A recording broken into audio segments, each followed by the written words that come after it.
স্বামী যান, ঈদ তো চলে আসছে, কবে আসবেন বাড়ি? আমার এসে কি হবে, টাকা তো পাঠিয়ে দিয়েছি।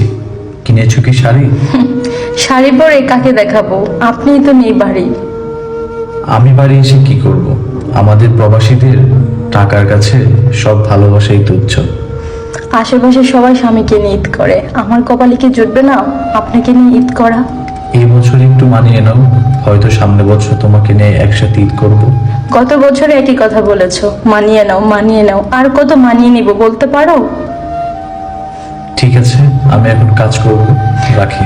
কিছু বললেই রাখি, চলে আসেন না বাড়িতে, এই ঈদটা আপনার সাথে করি, প্লিজ চলে আসেন। চলে আসেন না, একটা কথা আমার রাখেন, আর ভালো লাগে না এভাবে থাকতে।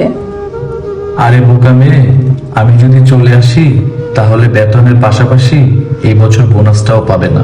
তখন কি খাবা, কি পরবা? কি হবে এত টাকা দিয়ে, সবসময় টাকা টাকা টাকা, টাকার পিছনে ছুটে এই সুন্দর দিনগুলো কেন মিস করতেছো? আর কি ফিরে আসবে এই সুন্দর দিনগুলো?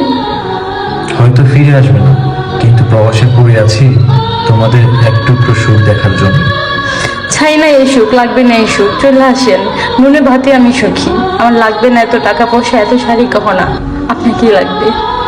আচ্ছা, আমি এখন রাখি, আমার অনেক কাজ পড়ে আছে। ঠিক আছে, যান।